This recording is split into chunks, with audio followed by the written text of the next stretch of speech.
Bonjour tout le monde, content de vous retrouver, nous sommes le jeudi 7 avril 2022, petit épisode Covid en famille, c'est pour ça que j'étais absent ces derniers jours. On voit un marché qui retrace légèrement depuis ici 24 heures, sur 7 jours moins 7,5% sur le Bitcoin.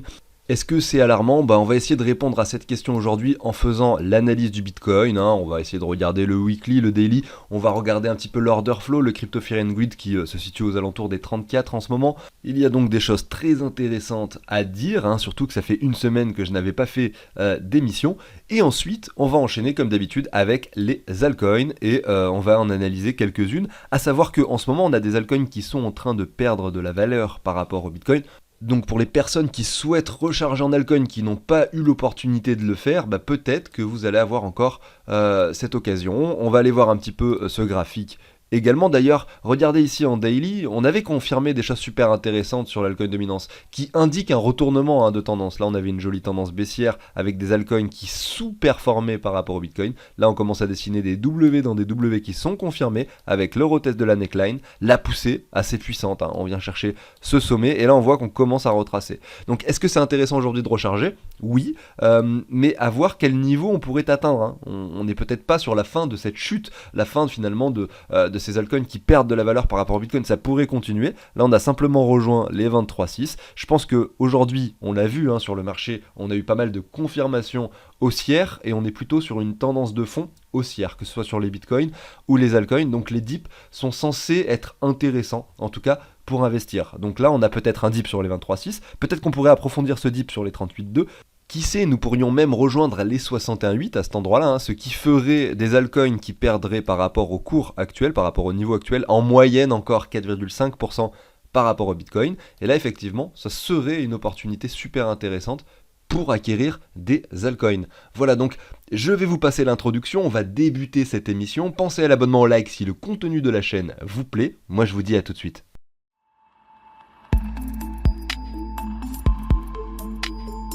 Allez, c'est parti, on commence avec la vue hebdomadaire sur le Bitcoin. On regarde simplement ce graphique, voilà, et on essaye de constater les choses. Qu'est-ce qu'on voit? On voit une grosse bougie rouge de cette semaine, donc un Bitcoin qui chute après avoir eu 2 semaines de performance assez intéressantes, puisqu'il avait pris en 2 semaines 24%, pour derrière perdre, si on ne prend pas en compte la mèche, donc les 2 semaines suivantes, sachant que celle-ci n'est pas terminée, ici 8%, voilà. Donc est-ce que c'est alarmant? C'est la question qu'on se pose ici. Je vais me mettre en droite, regardez, on va essayer de regarder ce qui se passe en ligne. Moi je trouve que ce graphique en ligne est super intéressant. Pourquoi? Parce qu'on a ce W Weekly qui s'est formé, dont tout le monde a parlé, hein, tous les youtubeurs on en parlait, moi y compris. Et derrière, donc on confirme ce W, et là qu'est-ce qu'on fait en Weekly? On voit qu'on revient chercher finalement ce point de clôture précédent. Donc on se demande si là justement, on n'est pas sur un niveau super intéressant de retest de neckline, en tout cas en Weekly, et en prenant en compte les clôtures. Voilà. Donc c'est ce qu'on observe ici sur le graphique weekly. Donc c'est un graphique avec pas mal d'importance parce que le time frame est assez élevé. Je vais remettre les bougies. On va regarder un peu ce qui s'est passé ici. Je ne sais pas si vous vous rappelez, si vous avez suivi la chaîne, on avait constaté ce W sur le RSI finalement avant que le W sur le cours se produise. Et ça nous donnait l'indication que potentiellement, donc c'était à cette clôture-ci, vous voyez, de cette bougie, on avait la confirmation en bas sur le RSI. Je vais essayer de vous remettre ça plus précisément en zoomant peut-être sur le graphique pour que vous puissiez le voir. Donc tac tac, je zoome là-dessus, comme ceci, voilà, j'agrandis un petit peu mon RSI. Regardez, donc si je prends cette bougie-ci, vous voyez que sur le RSI là, regardez en bas, on était au-dessus, regardez à cet endroit-là, de ce point de cassure. Donc oui, on avait un RSI qui avait confirmé quelque chose d'haussier avant que le cours le fasse. Derrière, la semaine suivante, le cours a confirmé le W également, donc deuxième confirmation qui nous donne l'indication qu'on entre dans une tendance qui change, une tendance haussière qui s'amorce, etc. Qu'est-ce qu'on voit ensuite? Le retest de la neckline. Donc vous avez ce niveau-là de façon très précise, hein, sur la clôture que je vais vous prendre à cet endroit-là, en tout cas en hebdomadaire, hein, qui représente les 42 574 $. Alors si on veut le faire vraiment précisément, on va peut-être zoomer encore un peu ici sur le graphique, comme ceci. Je vais me mettre vraiment sur la clôture. Tac. Donc voilà, la neckline de la clôture se situe sur les 42 442 $. On a touché sur la mèche les 42 700. Donc on n'y est pas encore allé. C'est possible que le Bitcoin, aujourd'hui, demain, descende, chercher ce point des 42 400. Est-ce qu'on va toucher? Est-ce que ça veut dire que forcément on va toucher cette neckline? Non, pas forcément. Là déjà, on est sur une bonne zone d'achat. Regardez ces mèches précédentes, là ici qui se trouvent par là, on est revenu les retester. On est sur un niveau clairement intéressant, je pense, sur un retour de neckline qui pourrait se traduire par la suite par une continuation haussière. Donc attention, tout ça ne veut pas dire que le Bitcoin ne va pas revenir sur les 30 000 ou les 20 000 $, car bien sûr le marché fera bien ce qu'il veut. Par contre, ce que ça veut dire, c'est que là aujourd'hui, vous avez une entrée assez professionnelle pour investir sur le Bitcoin, pour jouer sur une vague haussière qui pourrait se produire dans les 2 prochains mois. Voilà, c'est tout ce que ça veut dire. Là, vous avez le RSI qui peut également revenir tester cette ligne, qui se traduirait par une clôture du cours un petit peu plus basse, peut-être au niveau de la neckline, voire un peu en dessous. Mais en tout cas, c'est intéressant de constater ce que l'on a aujourd'hui à l'écran, et c'est graphiquement parlant très propre et très joli à voir. Si on prend un RSI ici qui récupère donc cette hausse, on voit qu'aujourd'hui, sur la mèche, nous avons touché, donc même pas les 38,2 mais un peu plus haut, nous nous sommes arrêtés par ici. Les 38,2 sont finalement matérialisés par ce point de clôture, donc là c'est intéressant. Je pense que les 42 400 pourraient être atteints prochainement. Derrière, si jamais le Bitcoin veut être un peu plus bearish, vous avez jusqu'aux 38 000 qui serait éventuellement possible. Voilà, on pourrait se dessiner cette ligne, pourquoi pas de tendance, ça pourrait effectivement jouer un rôle de support si le marché devait être amené à être un peu plus bearish dans les jours qui viennent. Voilà, donc ça c'était pour le Bitcoin, en tout cas en hebdomadaire. On pourrait aller s'amuser à le voir sur d'autres time frames, c'est d'ailleurs très intéressant de le faire. Malgré tout, gardez à l'esprit que plus vous êtes sur un time frame donc élevé, donc ici weekly, même peut-être mensuel, plus vous avez quelque chose de pertinent. On va quand même aller le voir en journalier ici. On observe que là, à contrario, c'est un peu différent. C'est-à-dire que notre neckline, elle se situe plutôt par ici. Vous voyez, en tout cas sur les clôtures, aux alentours des 44 400. Et on voit qu'on l'a cassé par le bas et qu'en plus on a dessiné un joli M à cet endroit-là. Donc ça, c'est une configuration assez bearish. Malgré tout, c'est en daily, donc sur la période de temps, on est plutôt sur une semaine. Voilà, peut-être que sur la prochaine semaine, on n'aura pas quelque chose de fabuleux sur le Bitcoin, puisqu'on a un M qui est confirmé, parce qu'on a quelque chose qui est dessiné ici à l'écran, d'assez négatif, d'assez bearish. Et donc là, si on reste sur le daily et qu'on regarde les objectifs, on prend simplement cette dernière hausse pour voir un peu les objectifs. Et là, ce qui est intéressant, c'est de voir qu'on a passé les 38,2, qu'on a touché les 0,5 sur la mèche, donc des 42 900, pardon, et que vous avez les 61,8 et les 78,6, donc notre zone de rechargement ici, entre les 41 600 $ et les 39 800. Donc c'est une zone qui peut être atteinte assez rapidement, regardez, ça matérialise à peu près cette ligne également de support qui vient chercher les clôtures également sur ces trois niveaux du mois de janvier, 22 janvier, 23 février, 13 mars, donc sur une période de temps de 3-4 mois, on avait ces 3 points de support. Oui, c'est quelque chose de possible, le Bitcoin peut revenir à 41 000, 39 000, et ça serait ennuyant parce que ça remettrait un doute finalement sur le marché, la panique pourrait se réinstaller, c'est peut-être ce qui va se passer d'ailleurs, parce que c'est souvent ce que le marché recherche avant d'avoir de très belles performances. Donc clairement un retour ici pourrait vraiment remettre le doute sur le marché avant une poursuite haussière, et on aurait toujours finalement, regardez, nos creux, nos sommets, nos creux, nos sommets, notre creux, un nouveau sommet. Donc ça resterait dans une logique de tendance haussière. Malgré tout, la panique pourrait quand même s'installer parce qu'on reviendrait dans cette zone de range, on reviendrait toucher les 40 000, peut-être même en dessous les 39 900, 39 800, ce qui pourrait créer de la panique de ce chiffre psychologique rond des 40 000 $ avec une mèche un petit peu plus basse, avec pas mal de gens qui vendraient le marché au mauvais moment, avec pas mal de gros portefeuilles qui pourraient à nouveau accumuler du Bitcoin sur des niveaux intéressant et augmenter leur bag, leur quantité de Bitcoin. Regardez d'ailleurs, si je retourne sur Look into Bitcoin, que je vais sur Chart, je regarde les portefeuilles qui possèdent plus que 1000 Bitcoin. Alors hop, je vais essayer quand même de le faire, mais je suis un petit peu en galère. Voilà, on va regarder ça. Vous avez vu que pendant cette période de stabilisation pendant 3 mois, vous voyez, le nombre de portefeuilles possédant plus que 1000 Bitcoin a augmenté et ça pourrait continuer. Voilà. Surtout si on retourne sur cette zone des 40 000 $. 1000 bitcoins, ça représente approximativement 44 millions de dollars. Donc oui, on parle de très gros portefeuilles, et les gens qui vont aller acheter, ou les entreprises qui vont aller acheter 44 millions de dollars de Bitcoin, vous vous doutez bien que ça représente, en plus d'être un chiffre immense pour les particuliers comme vous et moi, eh bien ils achètent simplement peut-être 2% de leur portefeuille d'actifs en Bitcoin seulement, vous voyez, ou peut-être 5%. Ce sont donc des personnes très influentes ou des entreprises assez influentes qui, en général, prennent les décisions de façon assez réfléchie. Et vous le voyez, à cet endroit-là, on avait eu un pic sur le nombre de portefeuilles qui possédaient plus que 1000 bitcoins.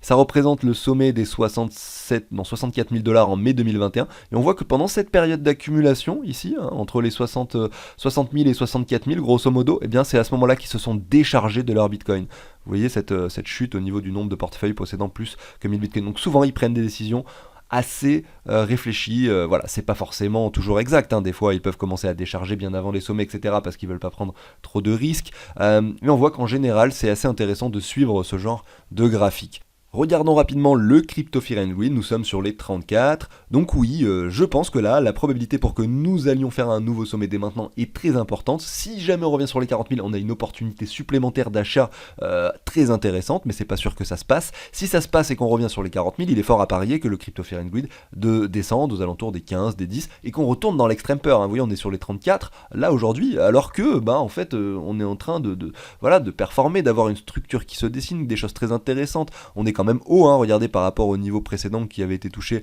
sur ces points-là aux alentours des 38 000 dollars. Donc oui, je pense que le crypto fear, les gens rentrent très vite dans la panique, hein, sont encore assez douteux sur le marché du Bitcoin et beaucoup ont peur, hein, qu'on retourne sur les 20 000 très rapidement. Ça se voit directement. On pourrait le constater et en parler également par rapport à l'order flow, mais là je vais pas avoir le temps. Aujourd'hui, on en parlera probablement demain. Allez, je vais continuer avec les altcoins désormais et notre portefeuille fictif qu'on avait commencé ensemble. On était allé jusqu'à AAVE. Alors ce qu'on en avait fait ensemble, hein, c'était investir, en tout cas essayer d'aller choper des altcoins qui sont intéressantes, qui sont dans une zone de rechargement. On attribue des points en fonction des niveaux qui sont atteints, on investit par palier, donc 3 paliers d'achat. On a pu mettre 20 dollars sur, là il y en a combien, 2, 3, 4, 5, 6, 7, sur 7 altcoins. Vous constatez qu'ici il n'y a pas d'Ether et d'altcoin, ça c'est un portefeuille que j'ai fait, hein, vraiment spécifique, sur une stratégie avec des altcoins. C'est-à-dire que là, ça pourrait être par exemple 10% de votre portefeuille total crypto que vous consacrez, hein, à une stratégie sur les altcoins. On a fait ensemble un deuxième portefeuille d'investissement, mais c'est pas tout à fait la même chose, on n'appréhende pas les choses de la même manière. On en reparlera sur la chaîne au cours de prochaines émissions. Donc là, aujourd'hui, on va analyser quelques altcoins, on va pas en faire énormément parce que j'ai pas trop de temps. On a vu qu'on en a déjà ajouté 7 qui étaient intéressantes et dans des zones pertinentes. On va rapidement y jeter un œil à nouveau, hein. Mais quand je dis rapidement, ça va être très rapide. Regardez ici, donc on a ADA, SHIB, Gala, Dodge, LRC, Link à AVE.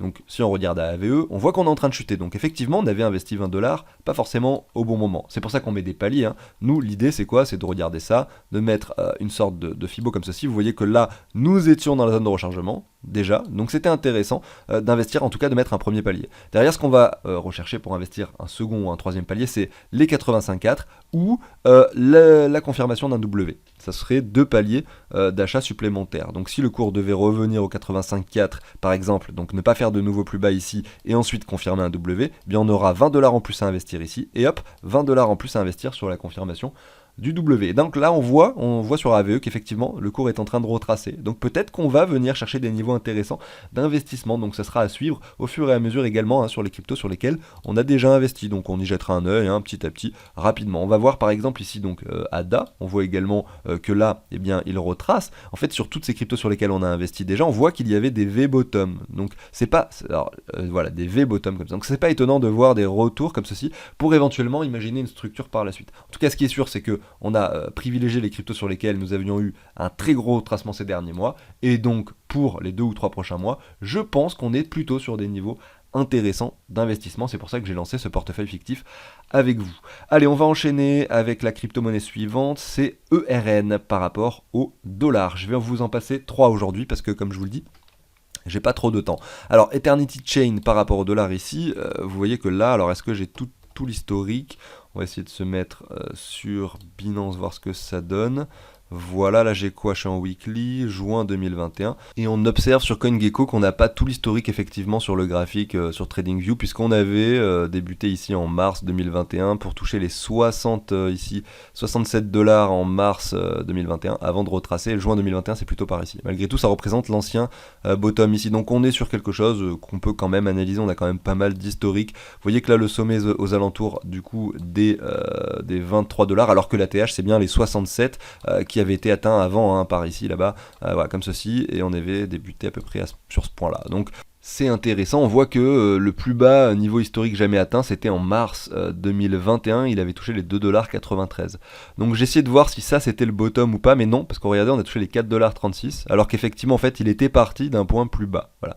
Donc on n'est pas sur un all-time low, en revanche on est sur des points plus bas que ces points précédents ici, du mois de juillet 2021. Donc c'est intéressant, et on voit qu'on est vraiment en train de latéraliser sur ce token, donc on se dit que peut-être un retournement pourrait s'opérer, d'autant plus qu'on a des altcoins qui semblent vouloir se reprendre par rapport au Bitcoin. Ici, on n'a tout de même pas de confirmation, on n'a pas de marché qui nous indique de W spécifique. On aimerait bien en voir un pour pouvoir investir sur notre stratégie. On n'a pas la possibilité de mettre un Fibo qui pourrait nous matérialiser une zone de rechargement. Moi, ce que je vais faire, c'est que je vais estimer que la zone de rechargement a été atteinte, même dépassée, puisqu'on voit qu'on est plus bas vraiment que ces points précédents. Et vu qu'on est même plus bas, je vais investir ce qu'on a à investir par rapport au 85,4 de Fibo. Donc on a deux paliers de déclencher ici sur RN. Pourquoi ? Parce qu'on est quasiment sur un plus bas historique. On est sur les 5,50$ alors que le token a touché les 67$. On a donc un potentiel de hausse très important. Donc on va investir 40$. Et derrière, si jamais on vient confirmer quelque chose, donc là on voit qu'on a encore un plus bas, en tout cas sur les clôtures. On pourrait dessiner quelque chose comme cela, regardez avec une confirmation de W, à ce moment-là on aura nos 20$ supplémentaires à investir par ici, aux alentours des 6,30$, 6,40$, peut-être plus haut en fonction de la clôture. On voit que sur le RSI on est plutôt sur quelque chose de soutenu avec une reprise réellement des acheteurs, en tout cas du momentum ici, donc c'est intéressant. Il y a vraiment quelque chose d'intéressant qui semble se passer sur RN. Ça me semble donc très pertinent d'aller investir sur les deux paliers, puisqu'on est plus bas que les 85,4, plus bas que la zone de rechargement, et on attendra la structure pour investir le dernier palier. Donc comment je vais faire ? Moi je vais aller sur mon tableau, je vais mettre USDT, donc déjà je vais ajouter la crypto-monnaie en question, qui est donc ERN ici. Donc vous voyez, c'est un tableau que je vous partage. Vous avez le lien dans la description si vous souhaitez en savoir plus, avec un lien qui vous amène faire une vidéo où j'explique beaucoup mieux le tableau dans la description. Également un lien qui vous amène vers le site de CryptoOrganize pour effectuer une donation pour obtenir le tableau. Donc comment ça se passe ? Je marque ERN et automatiquement vous allez avoir son prix qui va s'afficher en dollars ici et en euros, parce qu'il y a un programme qui vient récupérer tout simplement toute cette base de données et les prix des crypto-monnaies sont récupérés en temps réel. Voilà, donc ERN, je l'ai ajouté. On va voir combien ça représente. Vous allez, par exemple, si vous faites cette stratégie, vous allez l'acheter et vous allez simplement indiquer les quantités que vous possédez. Vous allez voir juste après. En revanche, moi, vu que je fais des achats fictifs ici, je fais pas des réels achats, je dois calculer combien de ERN ça fait pour acheter donc 40$. Donc c'est pas ça qu'il faut faire, c'est mettre USDT ici, tac, ERN en bas, je mets 40, donc 40$, ça représente 7,259 ERN. Donc ce que je vais faire, c'est que je vais simuler la transaction. Je vais dire que j'achète 7, donc ici 25,9 ERN, et je retire donc 40$ à cet endroit-là, tout simplement. Voilà, j'ai simulé ma transaction, on a pu investir 40$ dans ERN. Aujourd'hui, on va continuer avec la crypto-monnaie suivante, il s'agit de VRA par rapport au dollar. On observe ici donc que par rapport au dollar, on est quand même relativement bas. On a beaucoup d'historique ici sur Vera. On pourrait s'amuser à prendre un Fibo qui récupère vraiment toute la hausse depuis les plus bas jusqu'au sommet. On voit qu'on est en dessous de la zone de rechargement, mais on va pas prendre autant d'historique pour placer notre Fibo. Je vais simplement reprendre cette dernière hausse pour voir si quand même on est dans la zone de rechargement ou non. Tac, je reprends la hausse.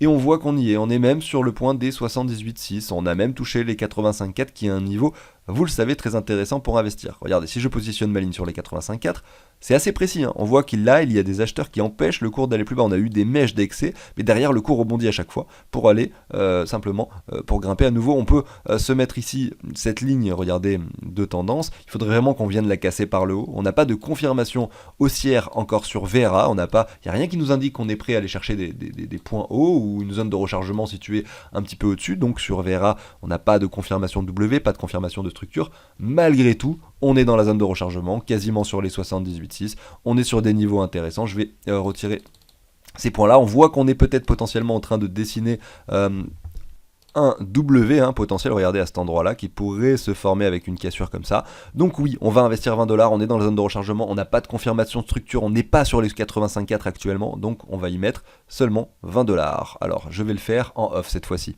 Voilà, c'est fait, on a acheté 20$ de VRA, j'ai encore retiré 20$ sur les stablecoins que l'on possédait, ça fait 2% du portefeuille.